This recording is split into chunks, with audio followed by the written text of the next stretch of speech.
listening to Arkansas Preps Weekly on Natural State Sports, your top source for the biggest news in high school sports across Arkansas. And here we go. What is up, everybody? Thanks for joining us on episode 22 of Arkansas Preps Weekly here on Natural State Sports. My name's Kyle Sutherland, and this is the final episode of at least the baseball softball portion of our summer series. Going to continue that with some football as we get closer. I mean, man, football season just around the corner, less than 2 months away now. So what better way to wrap this up than talking with Razorback head softball coach Courtney Deifel. Of course, what a transformation that the softball program has had under her since she took over. What was that, 2015, I believe it was, 2015, 2016, sometime in there. So we'll talk a little bit about that. But most of us, when you've listened to interviews with her, you've heard the stories about the Razorbacks and kind of just the season-by-season stuff and all that. But we're going to talk a little bit about the recruiting angle of how the game has really grown in Arkansas, really over the past, I'd say maybe half decade especially. Since the Razorbacks have really gotten good, since UCA and others around the state, other college programs have really helped the growth. So going to get into a little bit of that as we close out, I guess, especially the softball portion of it. We did the baseball portion on the last episode with Slade Caldwell, the Valley View All-American outfielder that is slated to be a first-round pick in next week's draft. So make sure and go check that out on episode 21. Great interview with him and the baseball guru, Kevin Bohannon. But without further ado, we wrap up the softball portion of the summer series with Razorback head coach Courtney Deifel. We're now joined by Razorback head softball coach Courtney Deifel. And Coach, I really appreciate you joining. I know that I was telling Kyle Parkinson, shout out to him for setting this up, that I know that there's really no busy or no times that are not busy, especially with the way sports have become. But is this kind of more of your slower time of year, trying to get in some family time while also working camps and doing a little recruiting? Yeah, it's all relative, I think. It's starting now. We have like a couple weeks of a little slow, maybe a week and a half. And then August is really our slow before school starts. So each summer gets a little crazier. Summer and fall are our big recruiting times. Doing some transfer visits, doing off-campus recruiting. So we've been on the go. It gets busier every summer. So this next week and a half is a little slow. And then August is take a breath before we start all over again. So. Yeah, well, we'll get into just kind of a little bit of the way that the game has grown, particularly in the state of Arkansas. Obviously, you growing up in California, you've seen quite a bit of good softball for a long time with, of course, being a West Coast sport, starting off and all that good stuff. But as far as this year, this past season, so from the fan standpoint, I think that I was where everybody was. Is not that I was necessarily worried about pitching. You just weren't really sure because there were a lot of new faces. And then, of course, Robin went down with the injury. But Morgan Linestock, I don't know if anybody has really become just a favorite of mine in such a short time. I've got my favorites in football, basketball, baseball, all those. But she is just, again, from the fan standpoint, she was just such a great addition to the team, to the pitching staff this year. So just talk about just the season overall. I know that it ended a lot sooner than what you wanted it to, but you had some really good series wins. Alabama, Georgia, those come to mind. But just the way that this season went overall, and especially the way that y'all gutted it out in the circle. Yeah, I think that it's kind of crazy as a coach. There's only probably one that ends the year happy with how they ended. And so, it's a lot of reflection of just kind of like, okay, what did the year look like? And we had a really great year and we played really badly for one day, unfortunately. But I was just really proud of the team. Just like you said, we had a lot of question marks around the circle this year and they stepped up and competed their butts off all year. And I'm just really proud of them. Morgan Linestock, I can't say enough about Morgan Linestock. I think for her to come in here, and we knew in the portal that she had been a workhorse. We knew she had some special things. She just blossomed and thrived here. And for her to get to finish her collegiate story by being an All-American, it's just tremendous. But you can't come watch her play and not absolutely fall in love with her and her passion and her fire and just her selfless nature. But I'm just really proud of her. I thought Robin Heron had a tremendous year as well. She went down with an injury for a couple weeks, but she handled it really well. Her numbers were outstanding. And she just showed so much growth this year of wanting to be that one. And I think she and Morgan were really great 1-2, and Robin's ready to continue getting the ball and growing moving forward. So I think we have a really great base in our circle. This year, we'll get Reese Berline back this year. We have some really, really talented freshmen coming in. And so I'm really happy about, just where our pitching staff is.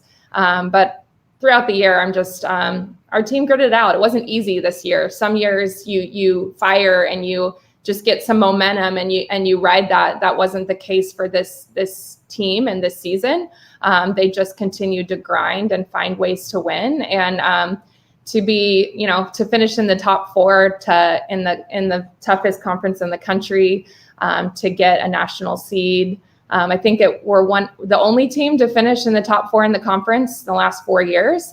So just to show that continued growth and consistency, I'm just really proud of where the program's at and where we're going. And building off of that, it's very well documented when you got here, the program was not in that kind of standing. There had been some good years, but for the most part, it was a very, very struggling program. Come in, and again, that's also well documented, the 1-23 in conference play, but really 2018 on, it has just been, for the most part, nothing but success. When you just look at going, 3 straight, I think from 21 to 23, you had 40 wins each of those seasons, and then 37 this year. So just to be able to watch that unfold, where essentially when you got here, they were giving away tickets, and now we see Bogle Park just rocking week in and week out. Just put that into words, knowing, and I know there's a lot of people involved, but knowing that you're the leader of all that, just kind of put all that into words, what it's been like to watch it. Put it into words. That's a tall order, Kyle. I think when I first got the call here about this job and this program, I was excited about what was here. I just felt like it was untapped, and there was really, and that's before I really knew how unique and how special the Razorback was and the fan base. And so I just saw it as like, okay, this program in the SEC and the best conference in college softball, and you have all these resources and you have this, just incredible facility. Like, why isn't it firing? And so I think coming in here, we just felt like it was an untapped gold mine. And then we've been lucky enough to get some players that, especially early, the ones that kind of fell through the cracks or maybe blossomed late, or maybe they changed their mind or whatever. We got those players that came in and wanted to leave their mark on a program and wanted to be a part of building it. And we always say that takes a really special player. It takes some special character to want to come in and build something, as opposed to wanting to go in and being another number of something that's already built. Like, you get to go in and leave your mark. And it's been an incredible ride. It's crazy to think back and think, oh my gosh, it's been 9 years. It's flown by. I'm having a good time, I guess. But it's been everything I could have ever imagined and then some. And I think when you really look at how the state and how the fan base has embraced us, when we set out early in the time here, we knew the fan base was there. We just had to win them over. And so we tried to win them over by how we played. Early, it wasn't necessarily our result. It was how we played, how we approached the game, our personality, our passion for the game, our joy in playing, all those things. And we made decisions early to go away from charging, hoping maybe someone would give us a chance if they didn't have to make a financial investment. And then just to see where the program has come, the players that have and the coaches that have got it to where it is, and to see our fan base show up game in and game out. Over 3,000. We knew it was here. We have the best fan base in the country. And we were, actually talking the other day about our fan base. It's a loyal, classy, they love their Razorbacks fan base. And it's really special. It's not like that everywhere. And so it's been fun to see the excitement around softball grow. It's been exciting to see just our fans come in and just love our players. And then I think that's had an effect on the state, just to see the sport grow throughout the state. It's been really, really cool. And speaking of the growth in the state, and I talk about this with high school coaches very frequently, typically when the flagship program of the state does well, it's going to trickle down. UCA has had some great years under Jen Parsons. There's D2 programs, JUCO programs that you look at Williams Baptist on the other side of the state. I think they won 37 games this year. So there's been a lot of positivity, but there's also been a lot of growth in the high school ranks. And 4 of the 6 state champions this past year were from the west side of the state. Look at 6A, Harbor, and Bentonville played each other from the Northwest Arkansas area. So I know you recruit nationwide, having your connections on the West Coast and the ones you've made nationally, but it just seems, and I know that as a media guy that covers this game, I'm supposed to pump up as much as I can, just all of the production and everything. But I really do believe that, especially post-COVID, within the last decade especially, that the talent has just continued to get better and better. Yeah, I mean, the talent throughout the whole state is growing. It's really exciting to see Northwest Arkansas, obviously, because that's where we are, but just the entire state and how the sport's grown. Fast pitch we're late to fast pitch. The state of Arkansas, we played slow pitch for a long time, and now we're playing fast pitch and we're catching up. And so we still have some catching up to do. But just the amount of growth is huge, and we're seeing it in high school, but we're seeing it in the youth, and that's where it really starts. And it's been really interesting just to kind of talk to some of my mom friends who have older kids and then kids that are my age, and talking about when their older daughters went through, they just didn't even know softball was an option. It was a lot of basketball, it was a lot of soccer, and softball just really wasn't that accessible for them. And so now to see all the ones that are my kids' age, just wanting to play softball, coming to our games, watching our players, having these just huge role models play in their flagship program. You're right. It's just been really, really cool to see that growth. And then obviously just the growth of softball throughout. It's exciting sport. There's a lot of opportunity in it. And so I'm really glad to see it continue to grow in the state of Arkansas. And we still have some work to do at the youth stages. I was actually just talking to someone yesterday saying about, hey, we got to get some leagues going. We got to get some more going and more growth and more access, because there's just a lot of interest and there's a lot of opportunity. And it's just a tremendous sport for young females to be a part of. And obviously, in terms of recruiting, NIL and transfer portals are probably the 2 biggest topics that you have in that subject. But I think just talking to recruits in multiple sports as much as I do, I think that the genuineness aspect that a coach or a coaching staff might have towards a recruit is kind of lost. And that's something that you're well documented on, is people just your players, your current ones and former, even recruits that I talk to, just talk about. That's the first thing that I think is usually mentioned, is just how genuine the coaching staff, you, Coach Michael, Coach Gasso, I mean, the whole 9 yards, all of them. That's one of the first things that really is mentioned, at least when I talk to people. So I just wanted to touch on that, because like I mentioned, I think it's kind of a lost art. We focus too much on NIL, and I know that is big, and going to a program that wins. But it seems like that's just kind of something that you've always been about. I mean, as long as you've been in coaching, and I'm sure, that's something that you learned from coaches that you were under. Yeah, I think that's the best compliment you can give. We do a good job of being ourselves. And I think that's the thing. It's like, we're authentic, we're genuine.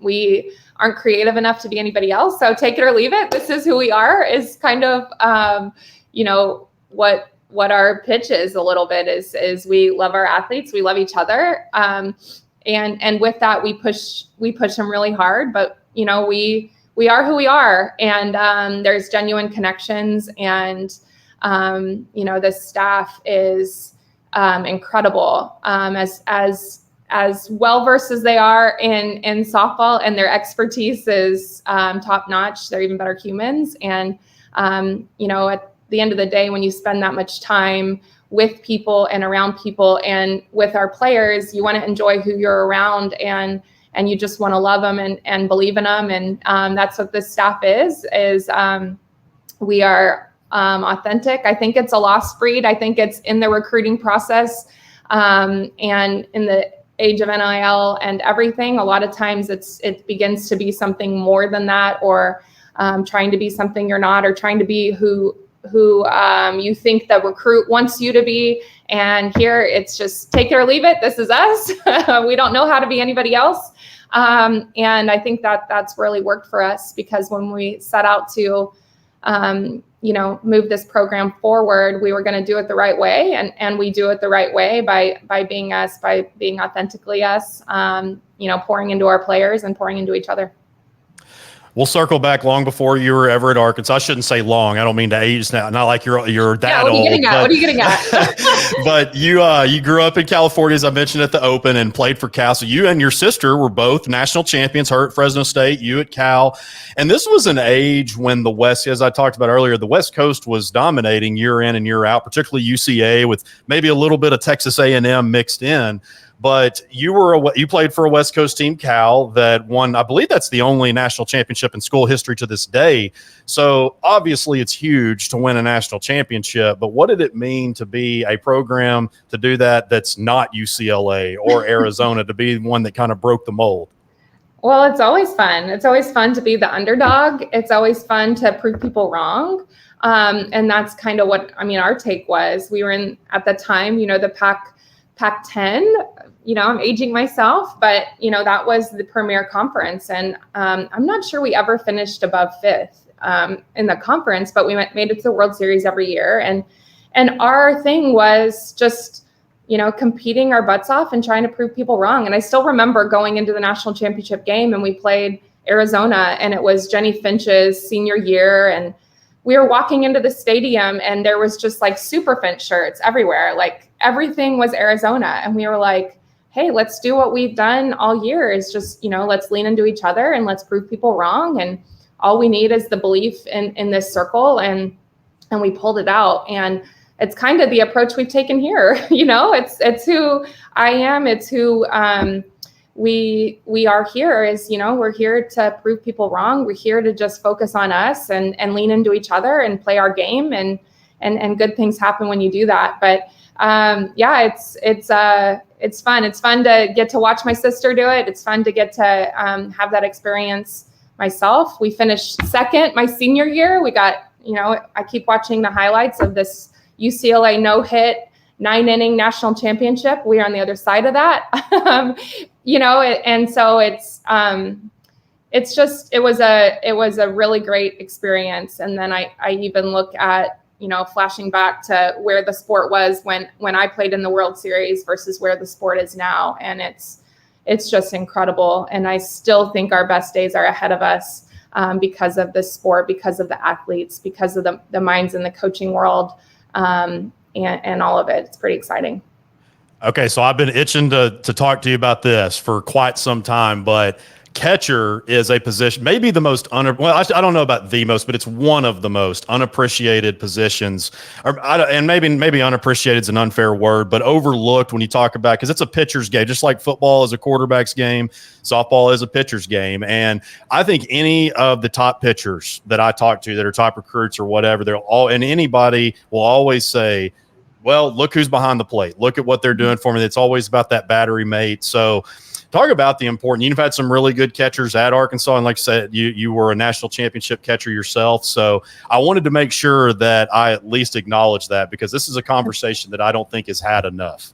Yeah, I agree. I think it's a very undervalued position, and that's the kind of the unique thing of the position is when you do your job, you kind of go unnoticed. You get noticed when you do your job exceptionally well or exceptionally bad, and everything in between, you just kind of go unnoticed because your main job back there is to make everyone else better. And if you're doing it right, that's what you're doing. You're making your pitcher your best version. You're leading your defense. You're kind of keeping everyone connected. And so, I was fortunate enough in my early days of catching, I had great coaches. My dad was one of them who taught me the game. I got to call every pitch. I got to think about the strategy. I got to think about the game, and I got to make mistakes. I think that's one of the biggest things is I got to make mistakes and then learn from it. And so I just see the value in that position And I actually work better in that position because none of the spotlight is on you. It's on the circle, but you understand the circle. And so, we've been lucky enough to have some really great catchers here. And we've seen the impact they can have on the game. And we never undervalue the impact that a catcher can have on the game and how important they are to the whole picture of just bringing everyone together. Speaking of the pitcher catcher thing, I've meant to ask you this earlier, but I wanted to talk about Morgan and Shanice, your past two aces. Now, they were both known for their drop ball. Now, Shanice, if I'm not mistaken, didn't she picked that up like midway through the season, right? Yeah, she picked it up in the middle of the season. We just, she was not known for a drop. She had never done it before prior to coming here. And she had good velo. She had really good up. And it was just kind of like coming together one day and saying, like, man, if we can just get something hardened down, it just is going to open up your whole game. And we just kind of dabbled with it. And I think Porter might have been there that day. She literally picked it up kind of like within like 10 pitches. I just kind of were like, hey, let's dabble with this. Let's see what it does. She picked it up within 10 pitches, which is just not normal. It's right. Not real life. And we were using it that weekend. And the first two games we started using it, she was in double-digit strikeouts, and she just never looked back from there. She just kept getting more comfortable with it.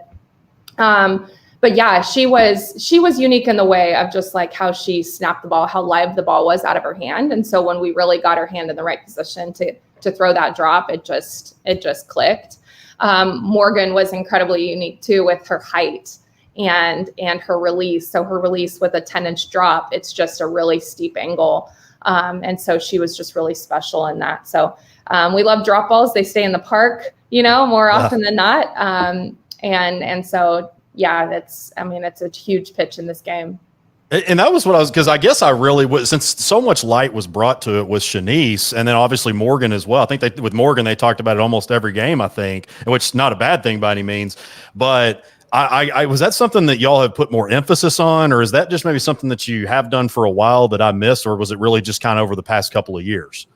The emphasis on the drop ball? Yeah, on the drop ball, yeah. No, just because that was that was both your past two aces' main pitch. Yeah, well, yeah. And even going back to our first big ace, our first All-American in our time, pitching All-American was Autumn Storms, and She was a drop baller. She was primarily dropped. She didn't even really have the off speed to offset it. She was just that elite with her drop ball. And so it's a really big pitch. It's a pitch that, you can be a workhorse because you can get quick contact. Most of the contact, if it's true and if it's good pitches, it's on the ground, and you have a great defense behind you. And so we've always liked to have that in our arsenal, like in our staff. Mary Half came in and she was a rise ball pitcher, so it's, that's really flashy. That gets a lot of strikeouts. And so just ultimately you just want all of it, but drop balls stay in the park, and you can pitch to contact early and throw a lot of innings.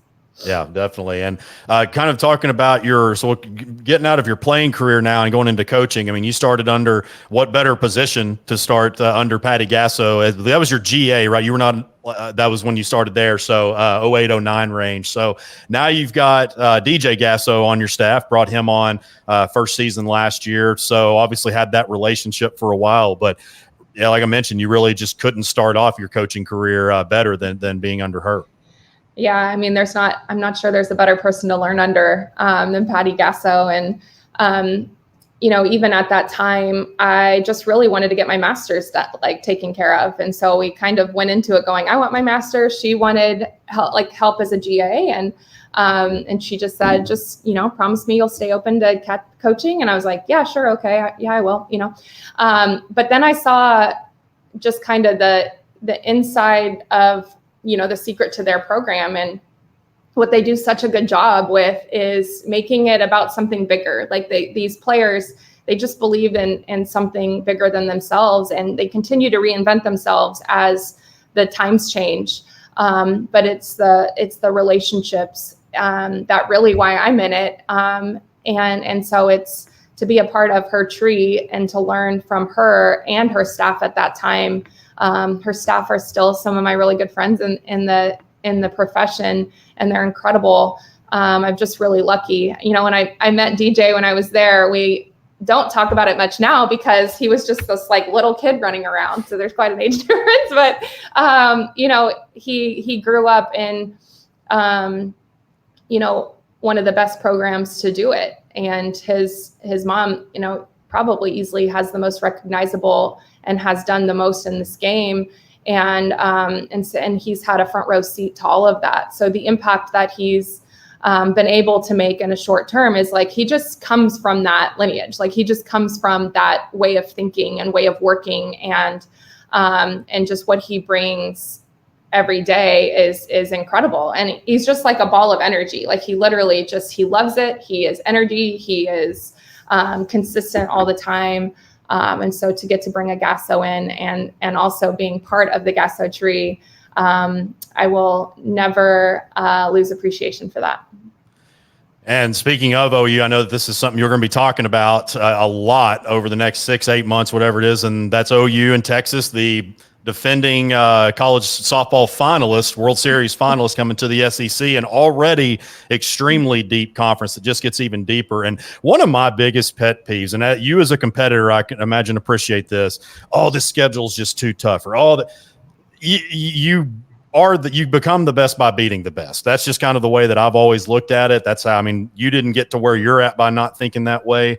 So I would imagine, I know you've been asked about it in interviews and everything, and you've embraced it, but that's just going to make the conference obviously deeper, and it's just going to continue to get better. Yeah, absolutely. It's already the strongest conference when you look at, the World Series, and you're looking at the teams playing in the national championship, and you're adding that to your conference. You're just like, all right, bring it on. It's already strong. It's already deep. Why not add 1 and 2? But yeah, that's what it's all about. If you're wanting to compete at the highest level, then let's go. Let's compete against the best, and it's only going to make you better. It's going to demand your best. It's going to make you raise your level.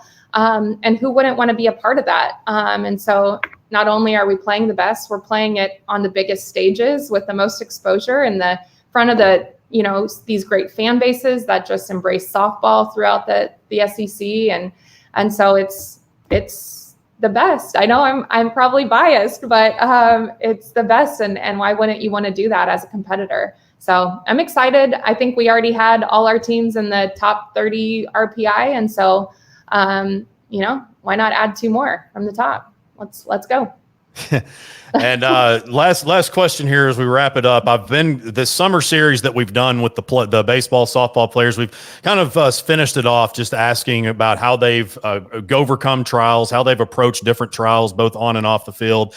You know how to deal with things as a player. You know how to deal with things as a coach, but you also know how to do all these things while also being a mother and a wife at the same time too. So just from everything that you have endured, what would you say to, and I usually ask this question to kids that are playing in college, their advice to high school kids that are playing, going through the recruiting process.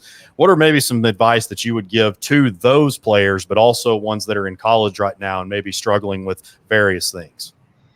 Well, I think you can only do what you can do. So I think that's a big lesson in general, is just like really be good at being where your feet are, and you can only do what you can do. So everyone's doing their best, and just focus on what you're doing at that time. And I think that, something that I've learned here is like, you just have to give yourself some grace as you try to tackle all of it. Otherwise, you can sit and say, I'm not doing good enough at any of them. And I don't know that I am, but I'm just doing the best I can, and I can only do what I can do. But I would say, to young ones, is just never count yourselves out. I think a lot of times females try to think about, what's ahead of them or what they want. And they'll try to be not sure they can do it, or not sure, like young professionals or young softball coaches are like, I don't know that